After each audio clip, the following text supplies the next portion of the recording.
17 जून 2026 बिहार के एक छोटे से गांव बिलोटी में भरत भूषण तिवारी का पुलिस इनकाउंटर हो जाता है और ये इनकाउंटर फेसबुक पर लाइव चल रहा होता है और इंटरनेट पर इसकी क्लिप्स तेजी से वायरल हो जाती है। पुलिस का कहना है कि भरत ने उनके ऊपर फायरिंग की और फिर पुलिस ने सेल्फ डिफेंस में उसके ऊपर गोलियां चलाई, लेकिन फैमिली के मुताबिक उसने सरेंडर कर दिया था, लेकिन फिर भी उसे मारा गया। और यही नहीं, वायरल वीडियो में भी साफ साफ दिखाई दे रहा है कि उसने बंदूक पुलिस की तरफ फेंक दी थी। तो सवाल यह है कि अगर उसने सरेंडर कर दिया था तो फिर भी उसका एनकाउंटर क्यों किया गया, और अगर इसमें पुलिस की कोई भी गलती नहीं थी तो फिर कुछ पुलिस ऑफिसर्स को सस्पेंड क्यों किया गया, और फिर लोग भरत तिवारी को भगत सिंह से कंपेयर क्यों कर रहे हैं। कौन था भरत भूषण तिवारी? भरत बिहार स्टेट के भोजपुर जिले के बिलोटी गांव का रहने वाला एक 28 साल का नौजवान था जो कि अपने एरिया के लोकल इश्यूज को उठाता था और एक सोशल एक्टिविस्ट के रूप में जाना जाता था। ओवरऑल वो एक सोशल एक्टिविस्ट था जिसका कोई भी क्रिमिनल बैकग्राउंड नहीं था। तो अगर भरत सोशल एक्टिविस्ट था तो फिर उसके पास बंदूक कहां से आई और उसने पुलिस के ऊपर फायरिंग क्यों की?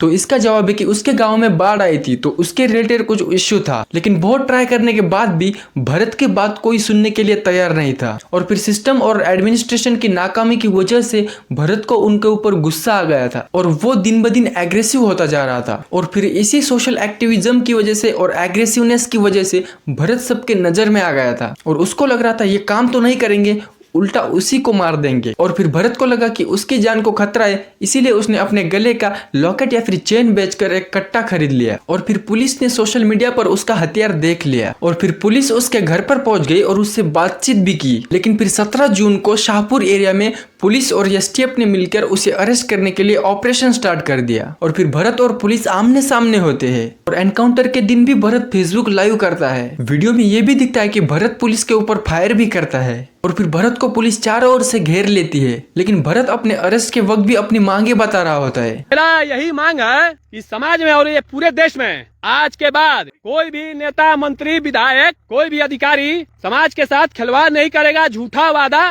नहीं करेगा। अगर करेगा तो उसे किसी भी हाल में पूरा करना पड़ेगा और नहीं करेगा तो मेरे जैसे लोगों को हथियार उठाना पड़ेगा।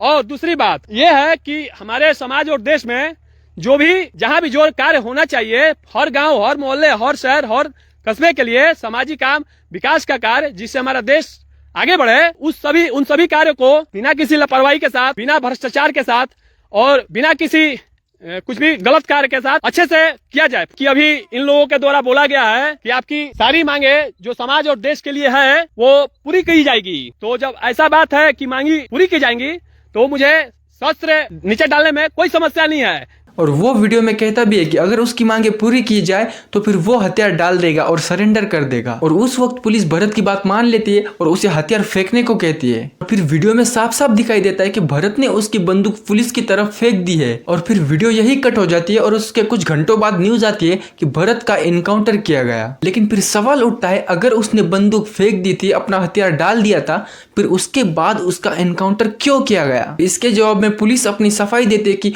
उसने हथियार डालने के बाद फिर से उठा लिया था और पुलिस की ओर फायरिंग करने लग गया था और इसी वजह से पुलिस को मजबूरी में उसके ऊपर फायर करना पड़ा। लेकिन कोई भी वीडियो देखकर यह बता सकता है कि उसने उसकी गन बहुत ही दूर फेंकी थी और उसी वक्त एक पुलिस वाला उस बंदूक को लेने के लिए भी आगे बढ़ा था। और फिर इतने दूर बंदूक फेंकने के बाद भरत फिर से बंदूक जाकर उठा लेगा, ये लगभग मुश्किल लगता है। और वीडियो में साफ दिखता है कि उसने पूरी तरह से सरेंडर कर लिया था। लेकिन बाद में पता चलता है कि पुलिस ने उसके पैरों पर 4 गोलियां मारी, एक या फिर 2 नहीं, 4 गोलियां। और यहाँ पर गौर करने वाली बात यह है कि पुलिस ने भी अपनी चतुराई दिखाते हुए गोली सीने में या फिर कमर से ऊपर नहीं मारी, पैरों में मारी, और वो भी 1 नहीं 4। मतलब पुलिस ने अपनी तरफ से पूरी कोशिश की है। भाई, हमने हमारा काम पूरी ईमानदारी से निभाया है। लेकिन फिर सवाल आता है कि पैर पर गोली लगने से इंसान की मौत कैसे हो जाती है? तो इसका जवाब है कि हमारे पैर में मेजर आर्टरीज होती है, अगर वो डैमेज हो गई तो फिर खून के ज्यादा बहने की वजह से इंसान की मौत भी हो सकती है। और ये बात शायद पुलिस वालों को पता थी, इसीलिए 1 नहीं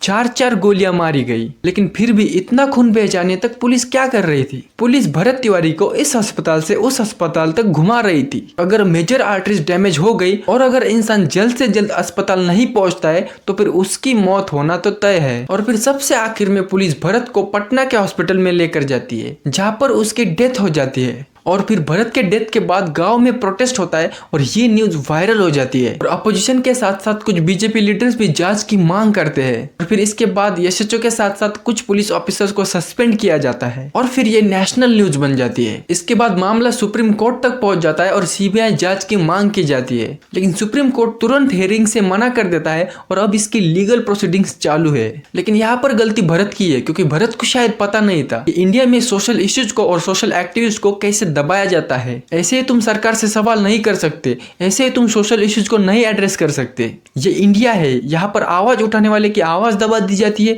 या फिर उसे दबा दिया जाता है। भरत को शायद मुकेश चंद्राकर, गौरी लंकेश, नरेंद्र दाभोलकर और संदीप शर्मा जैसे एग्जाम्पल्स को देखना चाहिए था। सिस्टम के खिलाफ आवाज उठाने वाले का क्या हाल करती है। और शायद भरत को यह भी नहीं पता था कि पॉलिटिक्स में सिर्फ वादे किए जाते हैं, उन्हें पूरा नहीं किया जाता। लेकिन अब सवाल ये बचता है कि क्या भरत भूषण तिवारी को न्याय मिलेगा या फिर इन लोगों की तरह हिस्ट्री में एक और नाम जुड़ जाएगा। अब ये तो हमारी जुडिशियल सिस्टम या फिर सरकार डिसाइड करेगी। हाँ, लेकिन फिर तब तक कोई और न्यूज आ जाएगी और इसको लोग भूल जाएंगे। तो इस पूरे मामले पर आपकी क्या राय है, कमेंट करके जरूर बताना और वीडियो को लाइक, शेयर, सब्सक्राइब जरूर करना। मिलते हैं अगले वीडियो में, तब तक के लिए जय हिंद।